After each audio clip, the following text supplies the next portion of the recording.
জয় শ্রী রাধে কৃষ্ণ। বন্ধুরা, কল্পনা কুঠির ইউটিউব চ্যানেলে আপনাদের সবাইকে স্বাগতম। বন্ধুরা, মায়ের ভালোবাসা কেউ ভাগ করতে পারে না, আর তার আশীর্বাদ ভগবান ও কাটতে পারে না। আমাদের জীবনে একটাই গুরুত্বপূর্ণ ভূমিকা পালন করে আমাদের মা। পৃথিবীতে মাই হলেন আমাদের ভগবান। আজ আমি আপনাদের জন্য খুবই গুরুত্বপূর্ণ একটি ভিডিও নিয়ে হাজির হলাম। সন্তানের সাফল্যের জন্য মায়ের কোন উপায় করা উচিত, কারণ সন্তানদের সাফল্যের জন্য মাই সবচেয়ে বেশি চিন্তিত থাকেন। চলুন আপনার মূল্যবান সময় নষ্ট না করে ভিডিওটি শুরু করা যাক। কিন্তু তার আগে আপনি যদি প্রথমবার আমাদের চ্যানেলে এসে থাকেন, তাহলে অনুগ্রহ করে চ্যানেলটি সাবস্ক্রাইব করুন। বন্ধুরা, মা ঈশ্বরের আশীর্বাদ প্রাপ্ত হয়েছেন। তিনি তার সন্তানের সম্পর্কে যা কিছু ভাবেন, তাদের আশীর্বাদ করেন, তা সন্তানদের জন্য বরদান হয়ে ওঠে। মায়ের চেয়ে সন্তানদের ভালো আর কেউ ভাবতে পারে না। বাবাও সমান ভূমিকা পালন করে, কিন্তু মা ভগবানের কাছ থেকে আশীর্বাদ প্রাপ্ত এমন এক দেবী, যিনি আপনার জীবনে একজন অসাধারণ ব্যক্তিত্ব। তিনিই আপনাকে পৃথিবীতে এনেছেন। যিনি মায়ের আশীর্বাদ পান, তার কোনো কাজ নষ্ট হতে পারে না। যারা মায়ের আশীর্বাদ নিয়ে কাজে যায়, তাদের কাজে কখনো কোনো বাধা আসে না। সন্তান যদি বিরক্ত হয়, আঘাত পায়, হোঁচট খায়, মন খারাপ করে, তখন মায়ের মনে অশান্তি শুরু হয় যে নিশ্চয়ই কিছু অঘটন হয়েছে। যারা মায়ের কাছ থেকে দূরে থাকেন, তারা ভালোভাবে বুঝতে পারবেন কখনো না কখনো আপনার সাথে এমনটা হয়েছে। আপনি খুব সমস্যায় আছেন, আপনার মন অস্থির হয়ে উঠেছে, তখনই আপনি আপনার মায়ের কাছ থেকে ফোন পেয়েছেন। এমনটা নিশ্চয়ই আপনার সাথে ঘটেছে। এই জিনিসগুলো হলো ঈশ্বরের দ্বারা মাকে দেওয়া ঐশ্বরিক শক্তি। সেই কারণেই বলা হয়, সন্তানের জন্য উপরে অর্থাৎ স্বর্গে ঈশ্বর, এবং নিচে অর্থাৎ পৃথিবীতে মা। মায়ের আশীর্বাদ এতটাই শক্তিশালী যে সন্তানদের যে কোনো সমস্যা, চাকরি, পড়াশোনা, বিজনেস, বিবাহ, রোগ, ব্যাধি, মা পূজা পাঠের মাধ্যমে এইসব সমস্যার সমাধান করতে পারেন। বলে বোঝানোর দরকার নেই যে মায়ের মধ্যে কতটা শক্তি রয়েছে। আপনি নিজের মায়ের শক্তি সম্পর্কে জেনে থাকবেন। তাই বলা হয়, যাদের মা আছে তারা খুব ভাগ্যবান।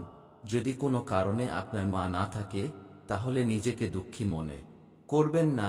আপনার থেকে বড় কাউকে আপনি মা মনে করতে পারেন। হিন্দু শাস্ত্র মতে, মা না থাকলে বৌদিকে মায়ের সমান বলে মনে করা হয়, বড় দিদিকেও মায়ের সমান মনে করা হয়। বন্ধুরা, শাস্ত্র ও পুরাণে বলা হয়েছে, সন্তান যদি জীবনে এগিয়ে যেতে বাধার সম্মুখীন হন, তাহলে মাকে এগিয়ে আসতে হবে এবং সন্তানের সাফল্যের জন্য উপায় করতে হবে। আজকের ভিডিওতে আমরা মা বোনেদের জন্য দুটি উপায় বলবো। আপনি আপনারা সন্তানদের নামে সংকল্প নিয়ে সেগুলি করবেন। আপনি আপনার সন্তানদের যে কাজটি সম্পূর্ণ করার জন্য সংকল্প নেবেন, সেই কাজটি অবশ্যই সম্পূর্ণ হয়। তো চলুন জেনে নেওয়া যাক, সন্তানদের সাফল্যের জন্য মাকে কি কি উপায় করতে হবে। প্রথমত, যখনই দেখবেন আপনার সন্তান কোনো কাজে বারবার ব্যর্থ হচ্ছে, জীবনে উন্নতি করতে পারছে না, তখন আপনি মনে মনে সংকল্প করে নেবেন যে সন্তানের সাফল্যের জন্য আমাকে কিছু করতে হবে। সেই দিন থেকে 7 দিন আপনাকে এই সহজ উপায়টি করতে হবে।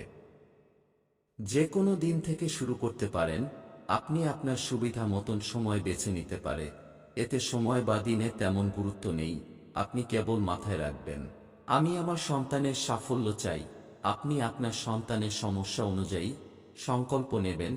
সন্তান যদি লেখাপড়ায় ব্যর্থ হয়, সন্তান ভুল পথে যাচ্ছে, সন্তান আপনার উপদেশ মানছে না, সন্তান ব্যবসায় অগ্রগতি করতে পারছে না, সন্তান সব জায়গায় শুধু নিরাশ হচ্ছে, আপনার সন্তান পুত্র হোক বা কন্যা। অনেক সময় এমন হয় যে সন্তান কঠোর পরিশ্রম করেও সাফল্য পায় না, তারা ক্লান্ত হয়ে পড়ে, সন্তান দ্রুত ভেঙে পড়তে পারে। কিন্তু একজন মা তার সন্তান সফল না হওয়া পর্যন্ত ঈশ্বরের উপর ভরসা ছেড়ে যেতে পারে না। তাই মায়েদের জন্য প্রথম উপায় হল, সন্তান যদি পড়াশোনা করে, চাকরি না পাই, সব কাজে বাধা আসে, আপনার কথা মানতে রাজি হয় না, বা খারাপ সঙ্গ পেয়ে হঠাৎ করেই তার আচার-চরণ বদলাতে শুরু করে, সে অন্যের কথা মানতে শুরু করেছে এবং তার বাবা মা বা বড়দের সম্মান করছে না, এইসব সমস্যার সমাধানের জন্য আপনি সংকল্প নেবেন। সন্তানের নামে সংকল্প নিতে হবে। আমি আগেই বলেছি, যেদিন আপনি সংকল্প নেবেন, আপনাকে কি করতে হবে মনোযোগ দিয়ে শুনুন। যদিও এই উপায় করার জন্য সময়ের কোনো গুরুত্ব নেই, তবুও আপনি চেষ্টা করুন। সকালে বা সন্ধ্যায় যখনই আপনি ঘরের মন্দিরে যেতে পারেন বা যান, তখনই আপনি যে দেবী দেবতাকে বিশ্বাস করেন সেই দেবী দেবতার সামনে এক গ্লাস জল রাখুন। যেদিন আপনি সংকল্প নেবেন সেদিন আপনার ডান হাতে একটি সংকল্প শুধু বেঁধে নেবেন। গঙ্গাজল দিয়ে হাত শুদ্ধ করবেন, অর্থাৎ হাত ধুয়ে নেবেন।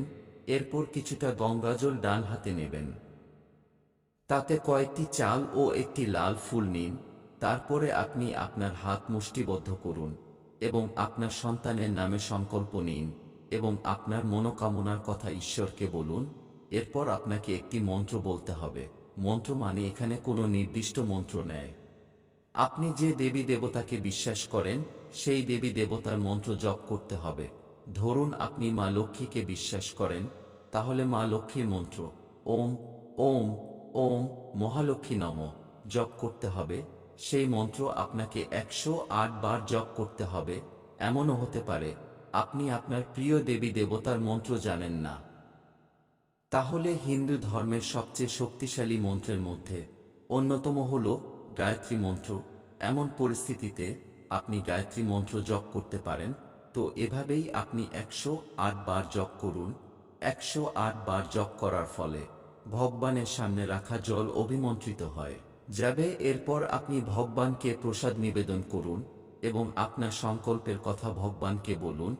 এরপর সেই জলও আপনি আপনার সন্তানকে পান করান। মাত্র 7 দিন এই কাজটি করতে পারলে চোখে পড়বে চমৎকার পরিবর্তন।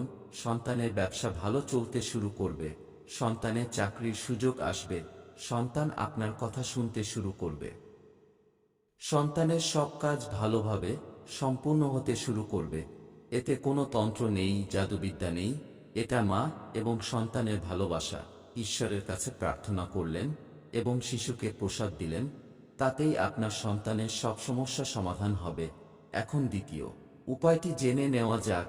অনেক সময় এমন হয় সন্তান ঋণে জড়িয়ে পড়ে এবং তাকে আর্থিক সমস্যায় পড়তে হয়, সন্তানের বিবাহে বাধা আসে বা তার বিবাহিত জীবনের সম্পর্কের মধ্যে ফাটল ধরে।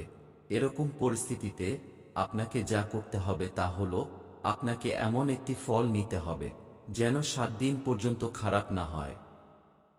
কারণ ওই উপায়টি আপনাকে 7 দিন ধরে করতে হবে। এমন পরিস্থিতিতে আপনি নারকেল নিতে পারেন। এরপর প্রথম উপায় যেভাবে বলেছিলাম সেভাবে আপনাকে ঘরের মন্দিরে যেতে হবে, গঙ্গাজল দিয়ে হাত শুদ্ধ করতে হবে। এবার আপনাকে জলের পাত্র রাখতে হবে না। এরপর আপনাকে আপনার ডান হাতে নারকেল নিতে হবে এবং তার উপর বাম হাত রাখতে হবে। এরপর আপনাকে শান্ত মনে ওম ওম এভাবে 108 বার বলতে হবে।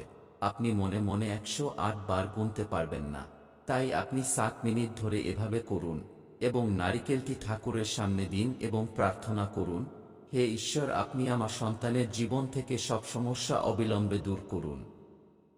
মায়ের দ্বারা করা প্রার্থনা কখনো খালি যায় না। এভাবে 7 দিন করুন এবং 7ম দিনে এই নারকেল প্রসাদ হিসেবে আপনার সন্তানকে খাইয়ে দিন। এভাবে করলে নারকেলের মধ্যে দৈব শক্তি একত্রিত হবে, যার ফলে আপনার সন্তানের মধ্যে ইতিবাচক প্রভাব বাড়তে থাকবে এবং তার জীবনের প্রতিটি সমস্যা একে একে দূর হয়ে যাবে। তো বন্ধুরা, আমাদের ভিডিওটি কেমন লাগলো অবশ্যই কমেন্ট করে জানাবেন।